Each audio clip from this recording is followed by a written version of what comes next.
Ciao, sono il dimostratore ludico e oggi ti farò sedere al mio tavolo per spiegarti Sherwood Bandits. Scopo del gioco? Vincere! Vince chi avrà più punti vittoria. Nei panni di una banda di fuorilegge, i giocatori cercano di dimostrare a Robin Hood di essere degni di entrare tra i Merry Men. Per riuscirci devono assaltare i carri dello sceriffo di Nottingham, raccogliere il bottino più prezioso e ostacolare gli avversari con mosse tattiche e un pizzico di fortuna. Il tabellone rappresenta un tratto della foresta di Sherwood e l'entrata del villaggio di Nottingham. Dall'alto abbiamo degli spazi cerchiati per il borseggio, con spazi utili per il quinto giocatore, la prigione e il ponte levatoio, le X che rappresentano gli spazi appostamento per le pedine, gli spazi attacco per i dadi, gli spazi per le carte carro e tutto intorno lungo la cornice il tracciato del punteggio. All'esterno abbiamo il segnalino del primo giocatore, i segnalini bottino, i segnalini moneta del villaggio, i segnalini +2, -2, le X, le carte dei Merry Men, le quali hanno da un lato il personaggio, dall'altro l'effetto che attivano, ed infine le carte carro, che rappresentano i carri che i banditi dovranno assalire. Da un lato il valore di difesa presunto, quindi minimo e massimo, dall'altro invece il valore di difesa o l'indicazione del carro speciale, rappresentato da un testo rosso su uno scudo nero, e l'indicazione del cambio carta del Merry Man rappresentato. Si sorteggia il primo giocatore e ognuno prende un capobanda, il quale verrà utilizzato per chiedere aiuto alle carte dei Merry Men, i 4 banditi, che verranno utilizzati piazzandoli nelle zone appostamento o borseggio, i 4 dadi, il segnalino segnapunti, che verrà posizionato sullo 0, ed un forziere.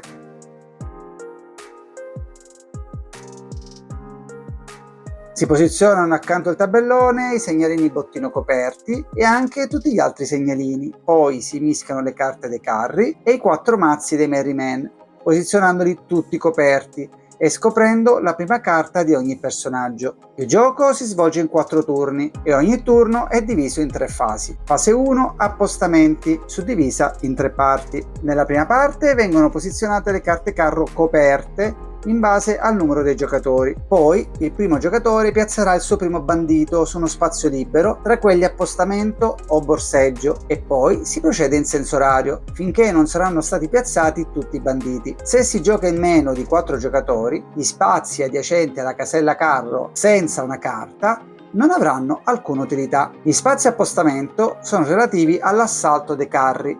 Si può decidere liberamente dove piazzare i banditi, ma facendo attenzione a 2 aspetti da valutare. Il primo è che lo spazio più a sinistra è il meno rischioso, ma potenzialmente conferirà un guadagno inferiore. Il secondo aspetto è che se rimarranno degli spazi vuoti tra i banditi, verranno tutti traslati per riempire gli spazi verso sinistra. Negli spazi borseggio, invece, non appena un bandito viene piazzato, si ottiene subito un segnalino moneta. Ma attenzione, come già detto, gli spazi col numero 5 vengono utilizzati solo con l'espansione del quinto giocatore. Un'altra azione possibile è quella di dichiarare l'utilizzo dell'effetto di Lady Marion, quindi verrà piazzato il capobanda sulla relativa carta e dopo verrà piazzato il bandito. Quali sono gli effetti delle carte di Lady Marion? Soffiata. Prima di piazzare un bandito è possibile guardare 2 carte carro. Fratellanza. Dopo aver piazzato un bandito è possibile piazzare immediatamente un secondo bandito. Lavoro dall'interno. Si scarta una carta carro e se ne piazza una nuova, la quale non potrà essere nuovamente scartata. Per ricordarlo si pone una X sulla carta. Guardie amichevoli. È possibile guardare un carro e modificare il valore di difesa con i gettoni +2, -2.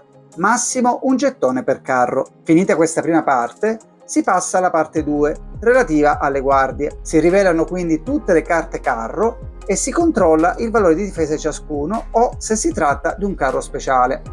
I carri speciali, con un testo rosso su scudo nero, come abbiamo già detto, hanno regole speciali. Il carro della birra copia il valore di difesa più basso tra i carri presenti. Il carro da guerra ha una difesa pari a 33. Il carro reale fa pescare 2 segnalini bottino a testa invece che 1. Il carro della gitana copia il valore di difesa più alto tra i carri presenti. Il carro dello sceriffo arresta tutti i capibanda di chi sta assaltando il carro e che non si trovano su una carta Merryman. Il carro della fiera va risolto per primo e il valore di difesa dipenderà dalla somma ottenuta tirando 3 dadi. Se vengono mostrati dei Merryman, allora bisognerà sostituire le relative carte, scartando quella attuale e rimpiazzandola con la prima del mazzo. Infine abbiamo la parte 3, chiamata Little John. Partendo dal primo giocatore e proseguendo in senso orario, ognuno dichiara se vuole utilizzare l'effetto di Little John, posizionando sempre il capobanda sulla carta. Quali sono gli effetti delle carte Little John? Infiltrato: scambia la stessa posizione di un tuo bandito con un bandito di un altro carro, quindi ad esempio il secondo con il secondo, e la propria pedina andrà posizionata distesa per non subire lo stesso effetto da parte di altri. Spintone: scambia la posizione di un tuo bandito con un bandito adiacente. La propria pedina andrà posizionata distesa per non subire lo stesso effetto da parte degli altri. Stretti stretti: sposta sdraiato il tuo bandito nella casella adiacente verso sinistra, quindi quella casella verrà occupata da 2 banditi.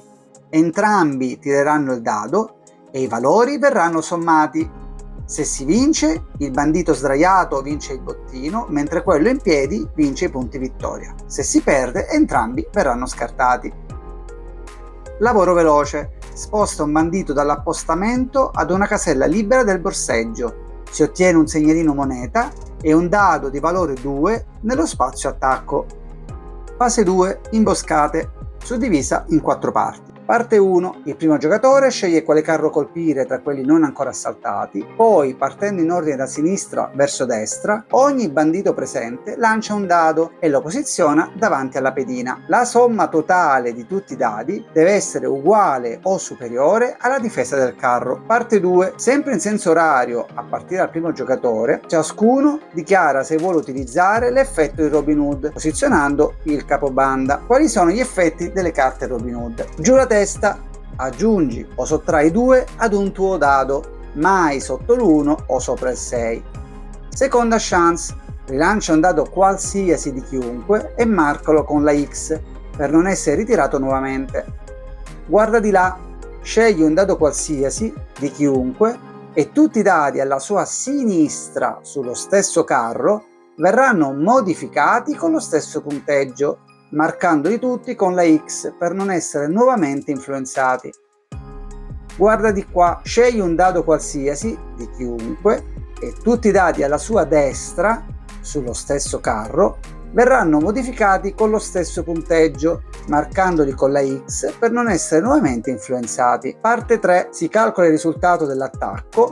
Partendo da sinistra si vanno sommando i dadi e appena si arriva o si supera il valore di difesa, allora il carro è stato sconfitto. Ma attenzione, tutti i dadi successivi non partecipano all'assalto e tornano al rispettivo giocatore insieme al bandito. Se invece il valore totale è inferiore alla difesa, allora il carro sarà riuscito a scappare. Si scarta quindi la carta e ciascuno si riprende pedina e dado. Parte 4. Il bottino. Se il carro è stato sconfitto, ciascun partecipante ottiene un punto vittoria e quello più a destra ne ottiene un secondo. Inoltre, se è steso a terra a causa dell'effetto di Little John, otterrà un ulteriore punto, quindi chi sta più a destra può arrivare ad ottenere fino a 3 punti. Il giocatore più a destra pesca quindi tanti segnalini bottino quanti sono i partecipanti all'assalto, li guarda tutti segretamente, ne sceglie uno e, seguendo l'ordine del posizionamento dei banditi da destra verso sinistra, passa i rimanenti segnalini alla pedina alla sua sinistra e così via fino al primo bandito. Se sono ancora presenti dei carri non assaltati, si ricomincia da capo, dalla fase imboscate. Non appena invece tutti i carri sono stati assaltati o sono scappati, si passa alla fase successiva, la fase 3, quella dello sceriffo, che è suddivisa in 4 parti. Si comincia spostando tutti i dadi presenti, mantenendo però il proprio risultato, sul ponte levatoio. Ogni giocatore occuperà una colonna con i propri dadi. A questo punto si passa alla seconda parte, e cioè l'aiuto di Fratak. Partendo dal primo giocatore, procedendo sempre in senso orario, ognuno dichiara se vuole utilizzare l'effetto di Fratak.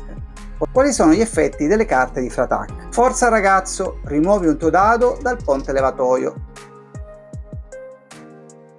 Baratto, pesca un segnalino bottino e poi scartane uno tra quelli ottenuti in quel turno. Al mercato, scarta un segnalino bottino ottenuto nel turno per ottenere un punto vittoria.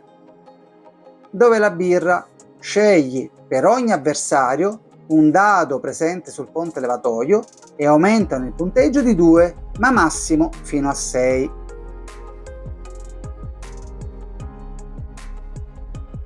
Parte 3. Nei turni successivi al primo, se dovessero esserci dei capobanda sul cancello della prigione, allora verrebbero tutti recuperati dai giocatori. Ciascuno somma i valori dei propri dadi e se la somma dovesse essere maggiore di 10, allora il proprio capobanda verrebbe arrestato per un turno e posizionato nella prigione, pertanto non potrà essere utilizzato per il turno successivo. Se l'arresto dovesse avvenire durante l'ultimo turno di gioco, allora il giocatore perderà anche un punto vittoria. Se la somma dei dadi di un giocatore dovesse essere invece minore di 5 o addirittura non dovesse avere propri dadi sul ponte, allora riceverà o un segnalino bottino o un punto vittoria a sua scelta. Per evitare di far arrestare il capobanda o per avere un risultato inferiore a 5 è possibile pagare una cauzione per eliminare i dadi col valore più basso, ma attenzione, si può utilizzare solo il bottino ottenuto durante il turno in corso. Scartando un segnalino bottino si rimuove un dado, scartando 3 segnalini se ne rimuovono 2, sempre a partire dal valore più basso. Infine ogni giocatore mette tutto il bottino raccolto dentro il proprio forziere e non potrà più essere controllato. Il segnalino del primo giocatore passa al giocatore con meno punti vittoria. In caso di pareggio fra più giocatori tireranno tutti i dadi e vincerà chi avrà ottenuto il valore più alto. Ognuno recupera il capobanda non arrestato, i banditi e i dadi. Qualora dovessero esserci ancora delle carte carro verranno scartate e si ricomincia da capo dalla fase 1 degli appostamenti. Dopo il quarto turno si passa invece al conteggio finale. Si aprono i forzieri, si dividono per tipologia gli oggetti e si ottengono 2 punti vittoria per ogni maggioranza di anelli, bracciali e collane. In caso di pareggio, i giocatori che hanno pareggiato guadagnano un punto ciascuno. Dopodiché ogni giocatore ottiene dei punti in base alle seguenti combinazioni: 3 anelli dello stesso colore danno 6 punti, 2 bracciali dello stesso colore danno 3 punti, una collana dà 1 punto, un anello, un bracciale e una collana dello stesso colore danno 4 punti. Ogni segnalino può essere utilizzato per una sola combinazione. Se dovessero avanzare anelli o bracciali, ognuno darà una moneta e ogni 3 monete si otterrà un punto. Chi avrà totalizzato di più entrerà nella banda di Robin Hood e in caso di pareggio vincerà chi possiede meno segnalini bottino. Sono presenti 2 regole opzionali. La prima è che ogni giocatore tiene il bottino visibile finché non è inserito all'interno del forziere. La seconda è che è possibile controllare il bottino all'interno del forziere. Qualora si dovesse giocare in 2, sono presenti delle regole speciali che introducono il personaggio di Will Scarlet come terzo incomodo. Quindi è un gioco divertente, facile da imparare, con tante combinazioni tra le carte dei Merry Men e i dadi che tu avrai tirato. Quindi se lo vuoi acquistare ricordati che c'è il link nei commenti, ricordati di iscriverti al mio canale e buon divertimento!